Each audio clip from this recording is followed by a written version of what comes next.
So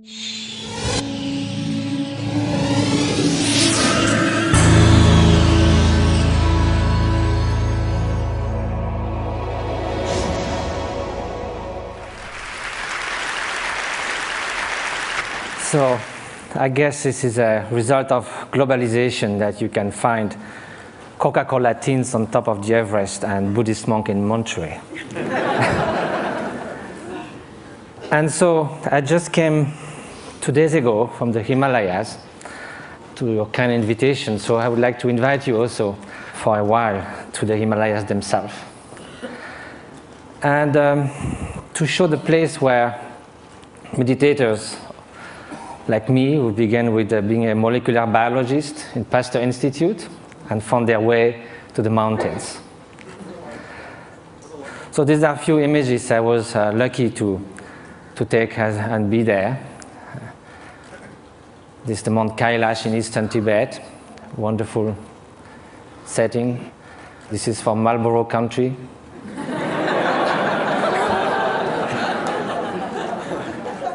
This is a turquoise lake, a meditator. This is the hottest day of the year, somewhere in eastern Tibet, on August 1st. And the night before, we camped, and my Tibetan friends said, we're going to sleep outside. And I said, why? We have enough space in the tent. They say, yes, but it's summertime.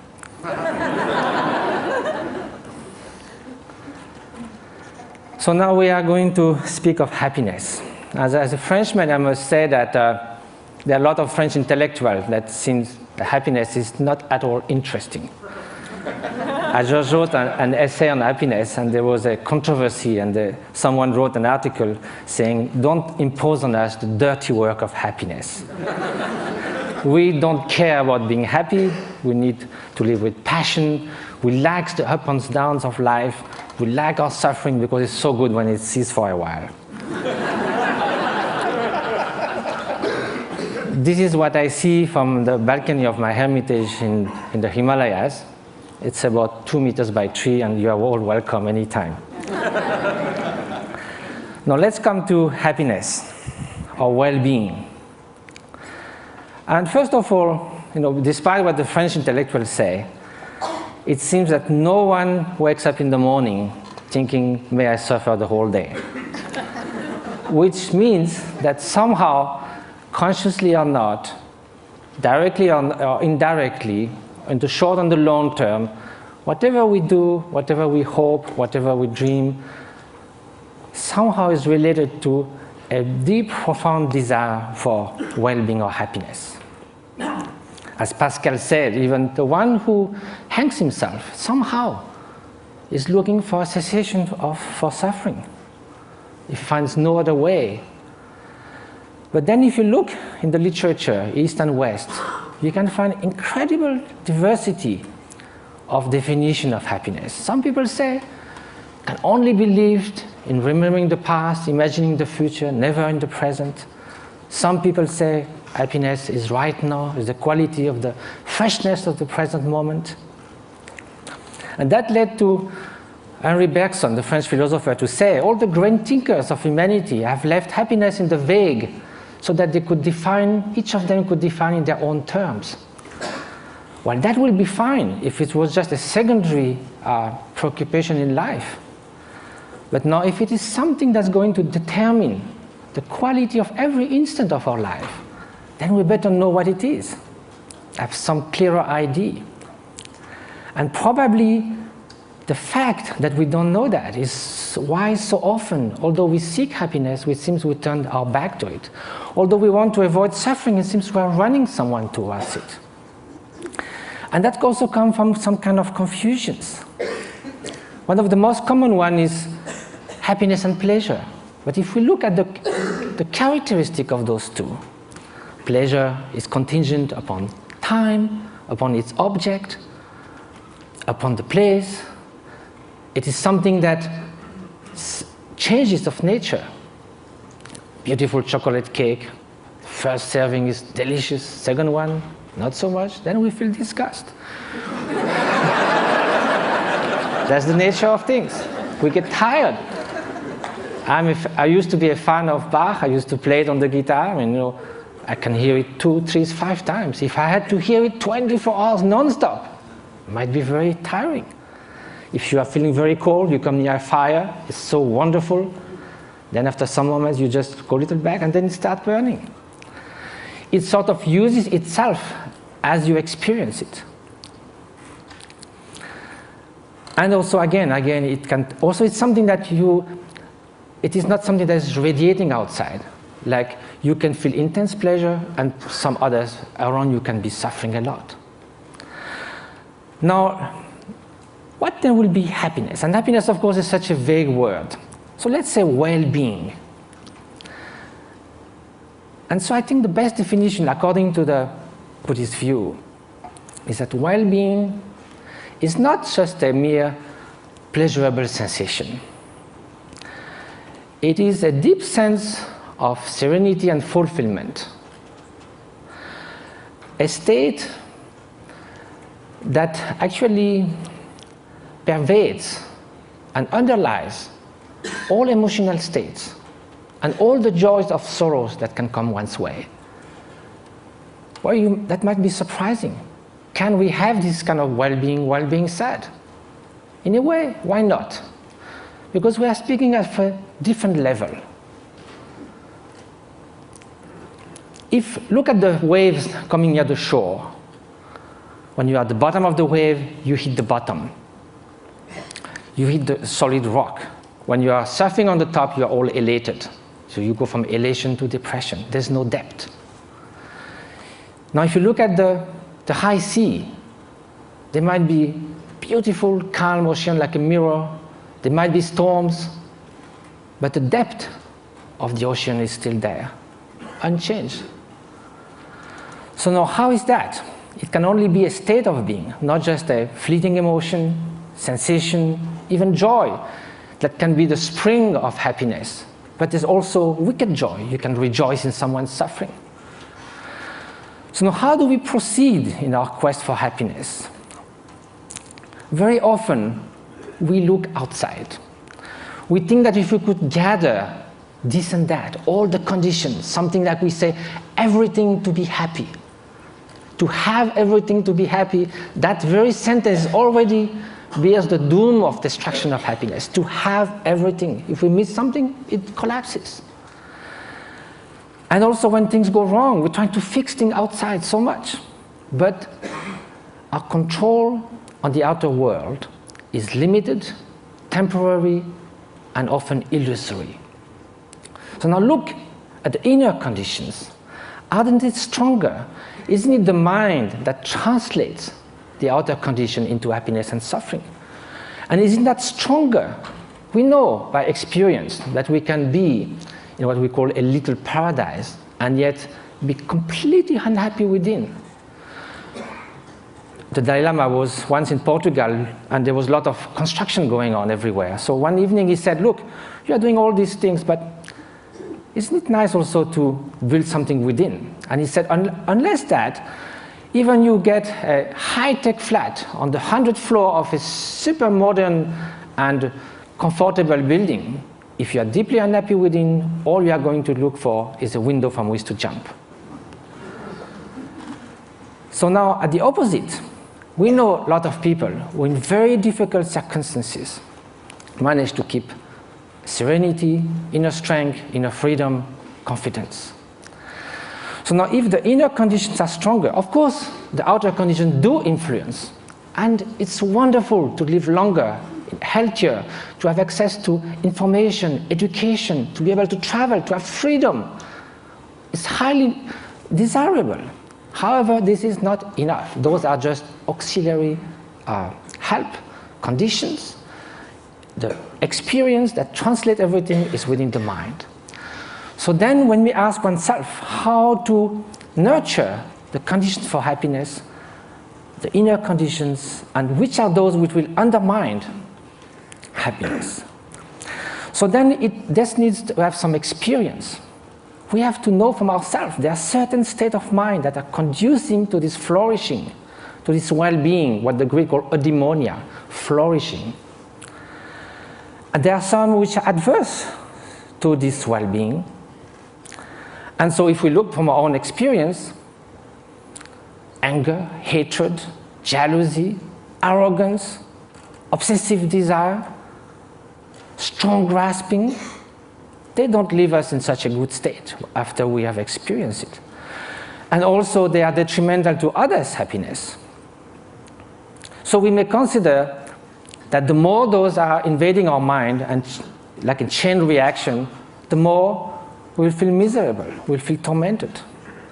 At the opposite, everyone knows deep within that an act of selfish generosity, if from the distance, without anyone knowing anything about it, we could save a child's life, make someone happy. We don't need a recognition.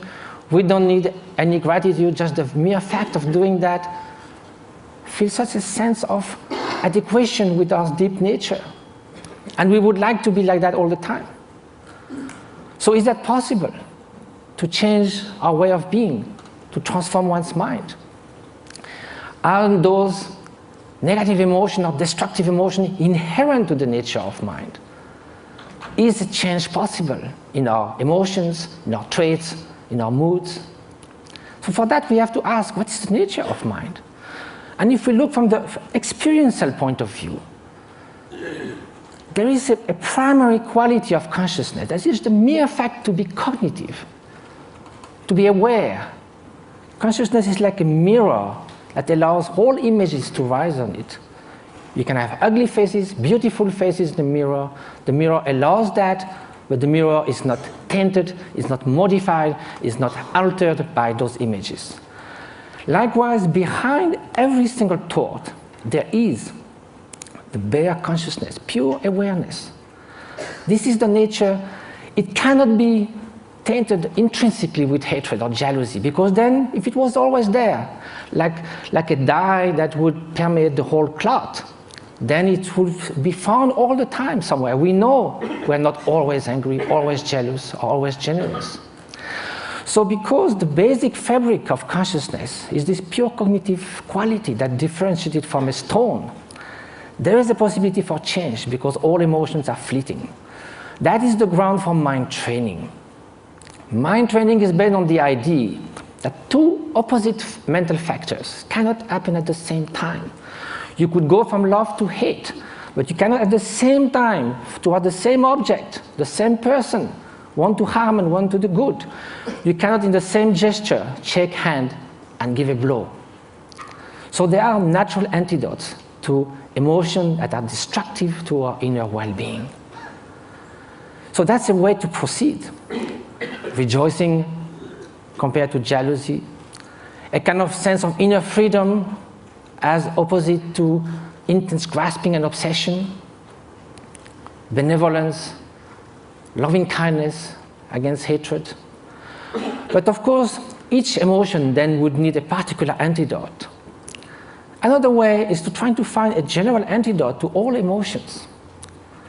And that's by looking at their very nature. Usually, when we feel annoyed, hatred, or upset with someone, or obsessed with something, the mind goes again and again to that object. Each time it goes to the object, it reinforces that obsession or that annoyance. So then it's a self-perpetuating process. So what we need to look now is, instead of looking outward, we look inward. Look at anger itself. It looks very menacing, like a billowing monsoon cloud, thunderstorm. But we think we could sit on the cloud, but if we go there, it's just mist. Likewise, if you look at the thought of anger, it will vanish like frost under the morning sun. If you do this again and again, the propensity, the tendencies for anger to arise again will be less and less each time you dissolved it. And at the end, although it may arise, it will just cross the mind like a bird crossing the sky without leaving any track. So this is the principle of mind training. Now, it takes time, because it took time for all those faults in our mind, the tendencies to build up. So it will take time to unfold them as well. But that's the only way to go. Mind transformation. That is the very meaning of meditation. It means familiarization with a new way of being, new way of perceiving things, which is more in adequation with reality, with interdependence, with the stream and continuous transformation which our being and our consciousness is. So the interface with cognitive science, since we need to come to that, and what was the subject of we have to deal in such a short time, with brain plasticity. Brain was thought to be more or less fixed. All the neuronal connection in numbers and quantities were thought till the last 20 years, thought to be more or less fixed when we reach the adult age. Now recently it has been found that it can change a lot. A violinist, as we heard, we have done 10,000 hours of violin practice. Some area that controls the movements of fingers in the brain change a lot. Increase and reinforcement of the synaptic connections. So can we do that with human qualities, with loving kindness, with patience, with openness? So that's what those great meditators have been doing. Some of them who came to the labs, like in Madison, Wisconsin, or in Berkeley, did 20 to 40,000 hours of meditation. They do like 3 years retreat where they do meditate 12 hours a day, and then the rest of their life they would do that 3-4 hours a day. They are real Olympic champions of mind training. This is the place where they meditate. You can see it's kind of inspiring. Now, here with 256 electrodes.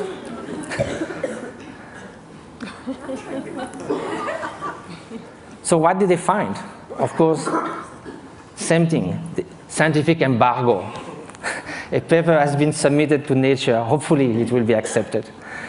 It deals with the state of compassion, unconditional compassion. We ask meditators who have been doing that for years and years and years to put their mind in a state where there's nothing but loving kindness, total availability to sentient being. Of course, during the training, we do that with objects. We think of people suffering, we think of people we love, but at some point it can be a state which is all-pervading. Here's the preliminary result, which I can show because it's already been shown. The bell curve shows 150 controls.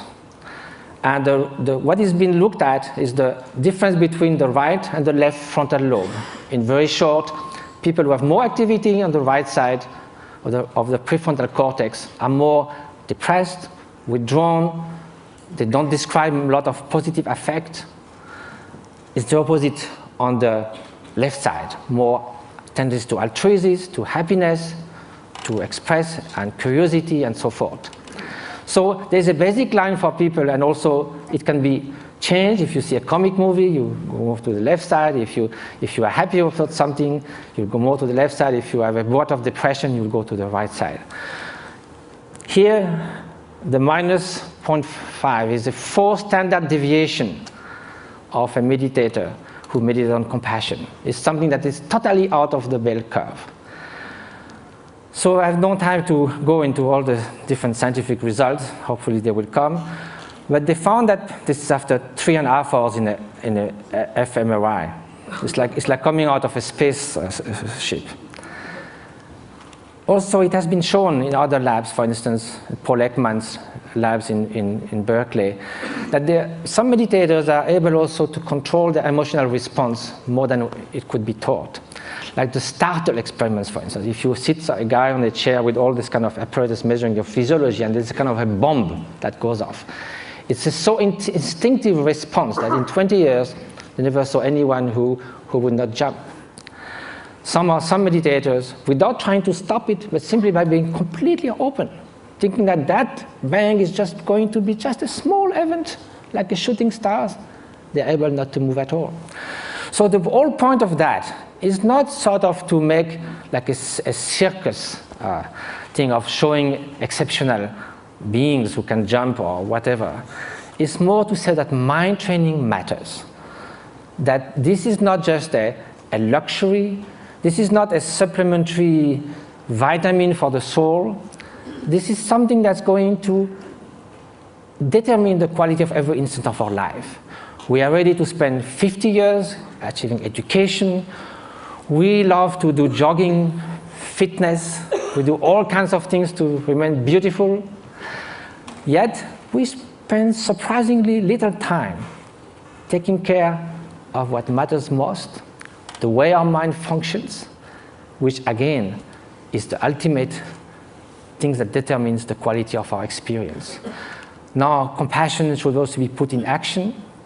That's what we try to do in different places. Just this one example is worth a lot of work. This lady with bone TV left alone in a tent was going to die with her only daughter. 1 year later, how she is. Different schools and clinics we've been doing in Tibet. And just I leave you with the beauty of those looks that tells more about happiness that I could ever say.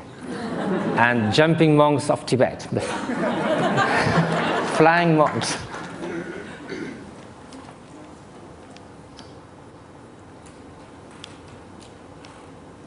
Thank you very much.